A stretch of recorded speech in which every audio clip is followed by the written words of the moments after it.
शुरू करते हैं। तो मध्य प्रदेश लोक सेवा आयोग प्रारंभिक परीक्षा 2021 की तैयारी को आगे बढ़ाते हुए टारगेटेड टेस्ट नंबर 10 के कुछ प्रश्न हैं जो कि आपके सामने हैं, एक एक करके बात करेंगे।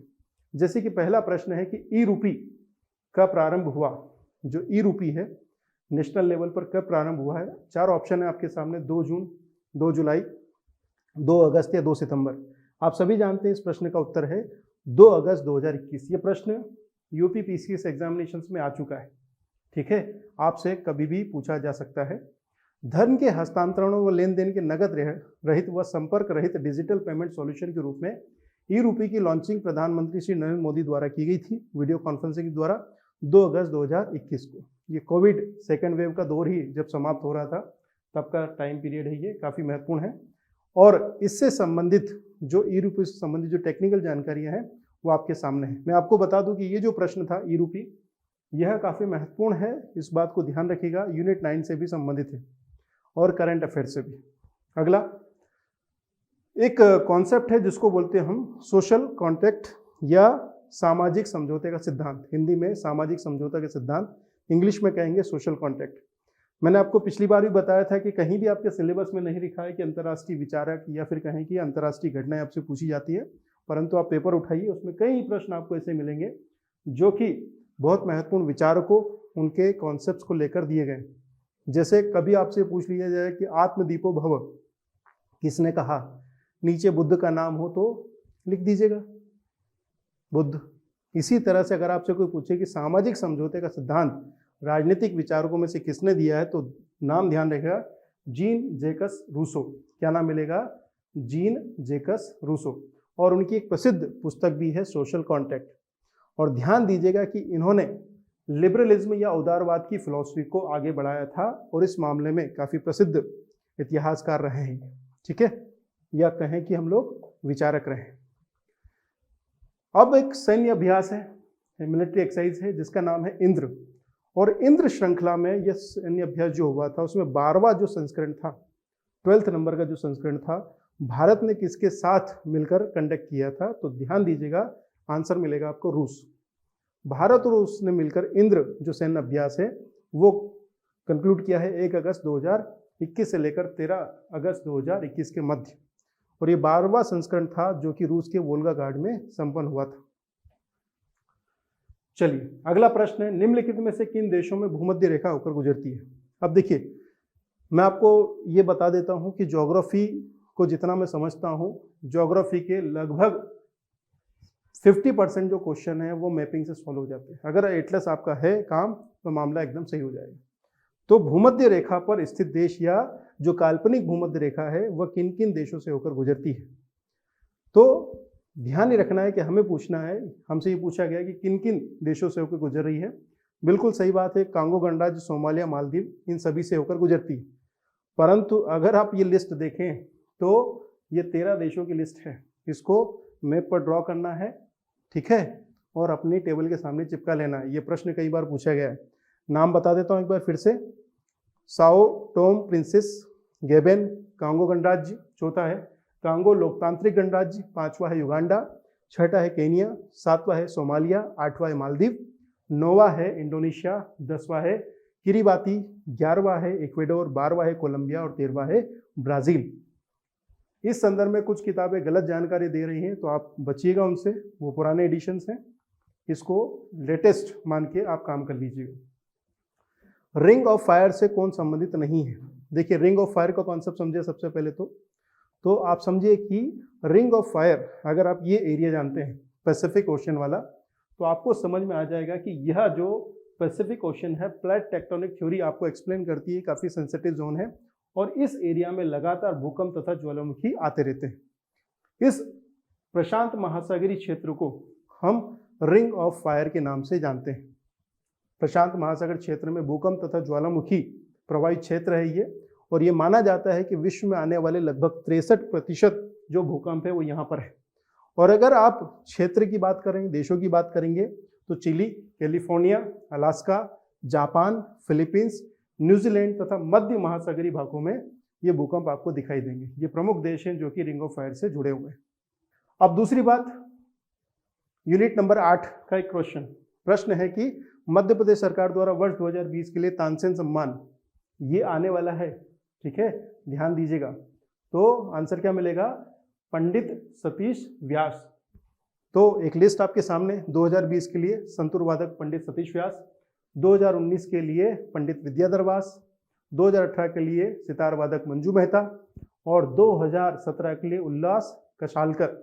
ये 4 नाम ध्यान रख लीजिएगा, काफी महत्वपूर्ण है। अगला प्रश्न जो कि आपको ध्यान रखना चाहिए, तानसेन पुरस्कार से संबंधित बेसिक जानकारियां शास्त्रीय संगीत के क्षेत्र में दिया जाता है। 1980 से स्टेब्लिश है, 2 लाख रुपए का पुरस्कार है। प्रथम विजेता पंडित कृष्ण राव है। तानसेन के बारे में जन्म देख लीजिए। तानसेन 1506 में ग्वालियर के निकट बेहट में इनका जन्म हुआ था। ये प्रश्न पूछा जाता है। इनके गुरु मोहम्मद गौस, इनका मूल नाम रामतनु पांडे, अकबर के नवरत्नों में से रहे हैं ये, और इन्होंने बहुत सारे रागों को डेवलप किया है, जिसमें राग दीपक तथा राग मल्लार काफ़ी महत्वपूर्ण है। तानसेन का मकबरा कहाँ है? तो बता दिए ग्वालियर में है। इनके जो गुरु थे मोहम्मद गौस, उन्हीं के पड़ोस में लेटे हुए हैं। तो तानसेन का ध्यान रखिएगा। मैंने लिख के बताया कि तानसेन पुरस्कार, तानसेन संबंधित कई प्रश्न कई बार आए हुए हैं, ठीक है। अगला प्रश्न है कि विद्युत चुंबकीय तरंगों का आविष्कार किसने किया था? आविष्कार का मतलब इनके बारे में जानकारी किसने दी थी, ये प्रश्न का भाव है। तो अगर आप देखेंगे हेनरिक रुडोल्फ हर्ट्ज, ये वो व्यक्ति हैं जिन्होंने विद्युत चुंबकीय तरंगों के बारे में हमें डिटेल जानकारी दी है। अब ये टेबल ध्यान दीजिएगा आप लोग। विद्युत चुंबकीय तरंगों की खोज तो हर्ट्ज महोदय ने हो गई। रेडियो तरंगों की खोज मार्कोनी है। एक्सरे किरणों की खोज है रॉन्जन। गामा किरण की खोज है बेकरेल द्वारा, तथा माइक्रोवेव किरणों की खोज हुई है हेनरिक हर्ट्ज द्वारा। हेनरिक हर्ट्ज के बारे में जो जानकारियां हैं ये आपको डिटेल में दी जा चुकी है, और ये सारा मैटर आपको टेस्ट सीरीज में देखने को मिल जाएगा, ठीक है। बहुत बढ़िया, आगे बढ़ते हैं। एक रचना है जो कि आपके सामने आ रही है। इतिहास में चलते हैं, विजयनगर साम्राज्य में चलते हैं। अमुक्त माल्याद किस शासक की रचना है, अर्थात किस शासक ने अमुक्त माल्याद नामक रचना लिखी थी? ध्यान दीजिएगा, आंसर मिलेगा आपको कृष्णदेव राय। और कृष्णदेव राय बहुत महत्वपूर्ण है, ध्यान दीजिएगा।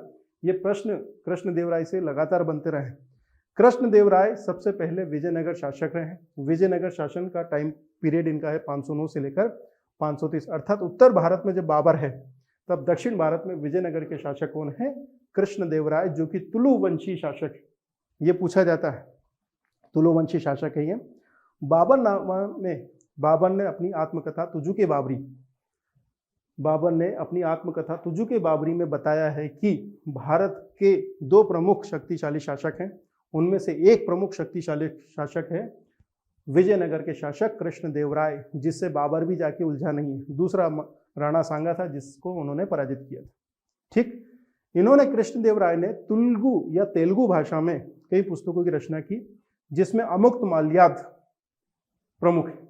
जिस तरह से कौटिल्य ने अर्थशास्त्र में राजनीति विज्ञान पर या प्रशासन पर रचनाएं लिखी या अपने विचार रखे, उसी तरह से कृष्णदेव राय ने अमुक्त माल्याद की रचना की तथा प्रशासन पर चर्चाएं की। ये देखिए, अभी तक अर्थशास्त्र की जो विषय वस्तु पूछ ली गई, अमुक्त माल्याद को कई बार पूछ लिया गया। किसी दिन पूछा जाएगा कि अमुक्त माल्याद किस विषय पर लिखी गई रचना है, तो आंसर जरूर ध्यान दीजिएगा, पॉलिटिकल साइंस, राजनीति विज्ञान या लोक प्रशासन या सामान्य प्रशासन। इसके अलावा कृष्णदेव राय की कुछ अन्य रचनाएं हैं, जैसे जामवंती कंडियालम तथा उषा परिणय, संस्कृत भाषा में भी है। तुलु वंश का नाम आया तो तुलु वंश का संस्थापक वीर नरसिंह, सबसे महान शासक हमारे कृष्णदेव राय, और अंतिम शासक है सदाशिव राय। कृष्णदेव राय की जो राजधानी थी विजयनगर, जिसके अवशेष वर्तमान कर्नाटक के हम्पी से हमें देखने को मिलते हैं। अगर आपसे पूछा जाएगा कि अष्टदिग्गज कौन थे, तो आप बताइएगा कि तेलुगु भाषा के 8 कवि या 8 विद्वान हुआ करते थे कृष्णदेव राय के दरबार में, जिन्हें अष्टदिग्गज कहा जाता था। और ध्यान दीजिएगा कि तेलुगु भाषा साहित्य का जो स्वर्णिम काल है वह कृष्णदेव राय का काल माना जाता है। हारमुज जल संधि, जल संधियों पे प्रश्न बनते हैं, उसमें से हारमुज जल संधि काफी महत्वपूर्ण है। आपसे पूछा जा सकता है कि हारमुज जल संधि किन 2 खाड़ियों को आपस में जोड़ती, तो आंसर बिल्कुल सही है, फारस की खाड़ी तथा ओमान की खाड़ी। अगर आपने देखा हो, यह है हारमुज जल संधि, स्ट्रेट ऑफ हारमुज, जो कि बंगाल की खाड़ी तथा हम जो कह सकते हैं कि फारस की खाड़ी या गल्फ ऑफ पर्शिया जिसको कहते हैं, तथा ओमान की खाड़ी। और यह हमारा जो क्षेत्र है, ध्यान दीजिएगा इधर, ये है अरेबियन सी। अरेबियन सी से अगर हम थोड़ा सा आगे बढ़ेंगे, यह वो मार्ग था जिससे, ध्यान दीजिए, हड़प्पा वासी इसी मार्गों को फॉलो करते थे। हार्मुज जल संधि होते हुए वो फारस की खाड़ी होते हुए पहुंचते थे कहाँ पर, मेसोपोटामिया क्षेत्र तक। तो फिर से ध्यान दीजिएगा, हार्मुज जल संधि आपको फारस की खाड़ी तथा ओमान की खाड़ी के बीच में दिखाई देगी। ये एरिया है फारस की खाड़ी का और ये क्षेत्र है ओमान की खाड़ी, ये ओमान यहीं पर है। इधर थोड़ा सा अगर आगे बढ़ेंगे तो अरेबियन सी है। एक बार मुझे ध्यान एक प्रश्न पूछा गया था कि हार्मुज जल संधि का संबंध किन से है, और वहां पर ओमान की खाड़ी की जगह अरेबियन सी दे दिया गया था। तो ये ध्यान रखिएगा कि अरेबियन सी तथा पर्शियन गल्फ या फारस की खाड़ी को जोड़ रही है हमारी स्ट्रेट ऑफ हार्मुज। ज्यादा सटीक आंसर क्या है, फारस की खाड़ी और ओमान की खाड़ी। निम्नलिखित में से किस देश की सीमा भूमध्य सागर के तट से नहीं मिलती है? तो भैया भूमध्य सागर को पहले ढूंढना है। भूमध्य सागर को ढूंढने के लिए कहाँ जाना पड़ेगा आपको?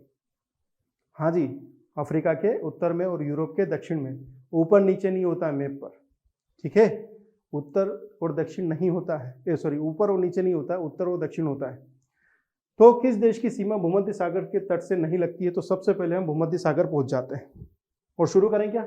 चलिए, क्या इजिप्ट है, जॉर्डन है, टर्की है, ग्रीस है, बुल्गारिया है, क्रोशिया है, इटली है, हमारा स्पेन है, इधर मोरक्को आ रहा है, इधर अल्जीरिया आ रहा है, इधर ट्यूनीशिया आ रहा है। तो आंसर क्या होना चाहिए आपके हिसाब से? हाँ जी, जॉर्डन। जॉर्डन वह क्षेत्र है जो यहाँ पर नहीं लग रहा है, ठीक है?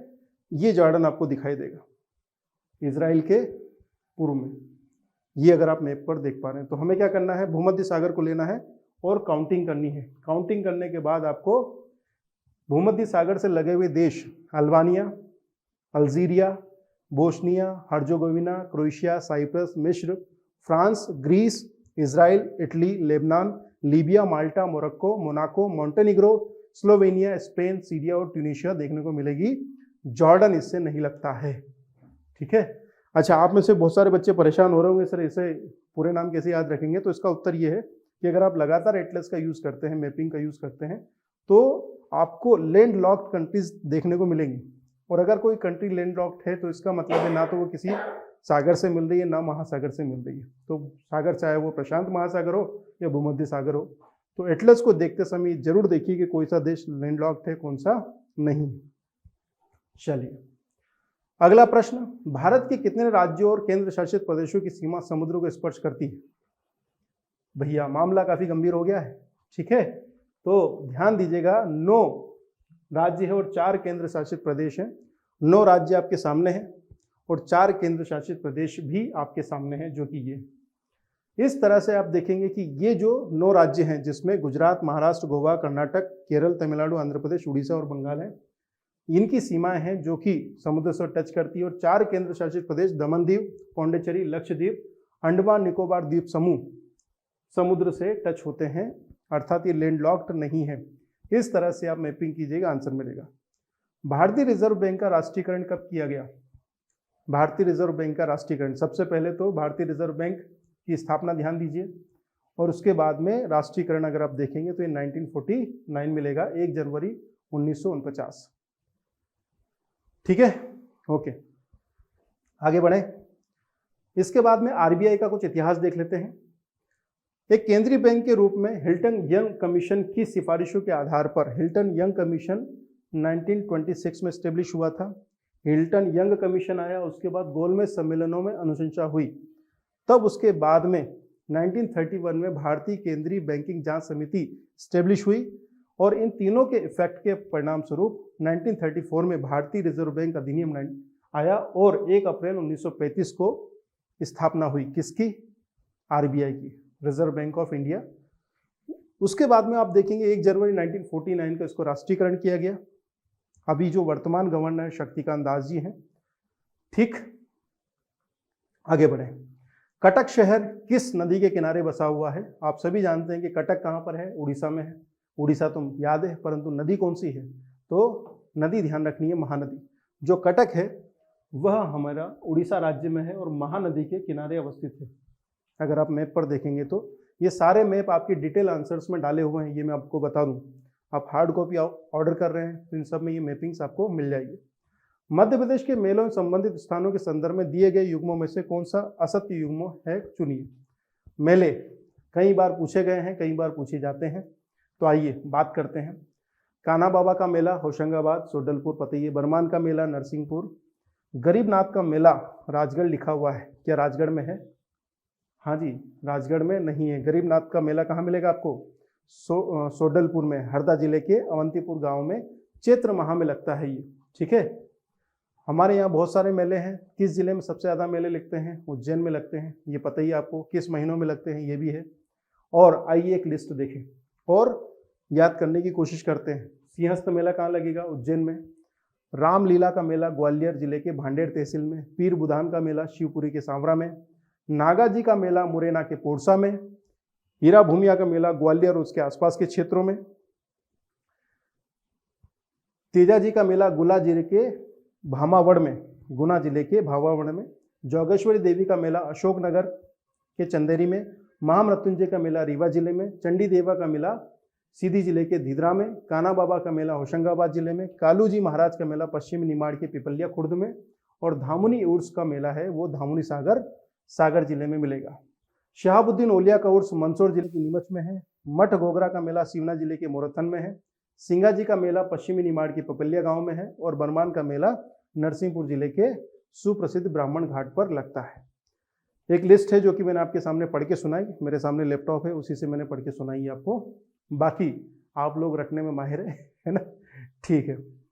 अब आगे बढ़ते हैं। अब हम चलते हैं कहाँ पर? चलते हैं हम लोग विजयनगर कालीन, या कहें कि विजयनगर काल से थोड़ा सा पहले, यानी कि सल्तनत काल में। और सल्तनत कालीन प्रशासन के बारे में बात करते हैं। ये अलग अलग विभाग हैं और उनसे संबंधित कार्य हैं। हमें ये देखना है कि क्या कर सकते हैं हम लोग। जैसे कि निम्नलिखित में से असंगत युग्म को छाटिए। असंगत युग्म का मतलब कौन किसका कार्य नहीं। जैसे कि दीवान विजारत विधि विभाग है, हमें पता है। यहाँ पर फाइनेंस मिनिस्ट्री काम कर रही है। दीवान अर्ज सैन्य विभाग है, यहाँ पर आरिज़ ममालिक काम करता है। दीवान इंशा पत्राचार विभाग है, यहाँ पर जो राजकीय पत्रों का लेन देन उससे संबंधित है। इसी तरह से अगर आप देखेंगे कि कृषि विभाग का सामंजस्य दीवान रियासत से नहीं होता है, क्योंकि दीवान रियासत जो है वो बाजार नियंत्रण व्यवस्था के संदर्भ में अलाउद्दीन खिलजी द्वारा लागू की गई थी या लगाया गया था। फिर से एक बार लिस्ट आपके सामने है। दीवान रियासत बाजार नियंत्रण व्यवस्था के संदर्भ में जो बाजार को कंट्रोल करने के लिए अलाउद्दीन खिलजी ने अपनी जो आर्थिक नीतियां लागू की थी, वहां पर उसने दीवान रियासत की स्थापना की थी। अलाउद्दीन खिलजी ने इस समय इसका प्रमुख मलिक याकूब को बनाया था, ठीक है। दीवान वजारत वजीर है, वित्त एवं लोक प्रशासन सामान्य प्रशासन विभाग इसी के अंतर्गत है। दूसरा है दीवान अर्ज जिसका प्रमुख होता है आरिज़ ममालिक। यह जो आरिज़ ममालिक है ये सैन्य विभाग है, बलबन द्वारा स्थापित है। और दूसरा है दीवान इंशा पत्राचार विभाग जिसका प्रमुख होता है दबीर ममालिक। क्या नाम है? दबीर ममालिक, जो कि पत्राचार विभाग है। दीवान अर्ज पहली बार हमारे सामने जो है वह बलबन के समय दिखाई देता है। इस तरह की बातें आपको ध्यान रखनी है। मुडियट्टू क्या है? मुडियट्टू जो है वह केरल का एक नृत्य नाटक है। इसके सामने ध्यान दीजिएगा कि मुडियट्टू को यूनेस्को ने विश्व अमूर्त सांस्कृतिक विरासत सूची में भी शामिल किया है। इसके अलावा अगर आप बात करें कि केरल के कुछ अन्य नृत्य क्या क्या हैं, तो नाम देख लीजिएगा। मोहिनीअट्टम, तय्यम, तीरा, पुराकल्ली, रत्तियाट्टम, तियाट्टू, मुडियट्टू, कलियट्टू, प्रणट्टू, तुक्कम आदि। बहुत सारे एट्टू आ गए हैं ना, तो जब भी एट्टू आए तो केरल जरूर चलना है। अब एक हल्का फुल्का प्रश्न लेते हैं जिससे आपको थोड़ी सी गुड फीलिंग हो कि कठिन काव्य का प्रेत किसे कहते हैं। मध्य प्रदेश कल्चर में चलते हैं तो यहाँ पर कवि केशवदास जो कि रीतिकालीन कवि हैं, उन्हें कठिन काव्य का प्रेत कहा जाता है। केशवदास जिनका जन्म बुंदेलखंड क्षेत्र में ओरछा टीकमगढ़ में हुआ है, ठीक ये ओरछा नरेश इंद्रजीत सिंह के दरबार में प्रतिष्ठित थे, राजकवि थे। इनकी प्रमुख रचनाओं में रामचंद्रिका, रसिक प्रिया, कवि प्रिया, वीर सिंह देवचरित, रतन बावनी, ये सभी कुछ शामिल हैं, ध्यान दीजिएगा। अब अगला प्रश्न आपके सामने, कवि प्रदीप का संबंध मध्य प्रदेश के किस स्थान से है? तो कवि प्रदीप आप जानते हैं कि बड़नगर जो कि उज्जैन जिले में है, बड़नगर से हैं हमारे कवि प्रदीप। मेरे वतन के लोगों जरा याद करो कुर्बानी, ये गीत इन्होंने लिखा है, देशभक्ति पर गीत है। एक प्रश्न जो कई बार पूछा गया है, मध्य प्रदेश का मंगल पांडे कौन है? तो भैया मध्य प्रदेश के मंगल पांडे हैं कुंवर चैन सिंह। कुंवर चैन सिंह मध्य प्रदेश के प्रथम शहीद भी कहे जाते हैं, नरसिंहगढ़ जिले से बिलोंग करते हैं और 1824 में ये दशहरा मैदान में अंग्रेजों से युद्ध करते हुए शहीद हो गए थे। इसी कारण कुंवर चैन सिंह को मध्य प्रदेश का पहला शहीद भी कहा जाता है। अगला प्रश्न बहुत महत्वपूर्ण है। देवी अहिल्याबाई ने इंदौर का प्रशासनिक कार्य कब से कब तक संभाला था? तो आंसर आपके सामने है, 1766 से लेकर 1795 तक। देवी अहिल्याबाई होलकर वंश की शासिका थी और ध्यान दीजिएगा, इन्होंने महेश्वर को अपनी राजधानी बनाया था और वहीं से इन्होंने शासन संभाला था। तो मध्य प्रदेश में बहुत सी वीरांगनाएं हुई हैं, उसमें देवी अहिल्याबाई होलकर का नाम प्रमुख है, ये भी जरा ध्यान रख लीजिएगा आप लोग। ठीक है बच्चों, तो क्या मैं अनुमति लूँ आप लोगों से? बाकी बातें आप लोग दिए गए नंबर पर कर लीजिएगा। Thank you very much.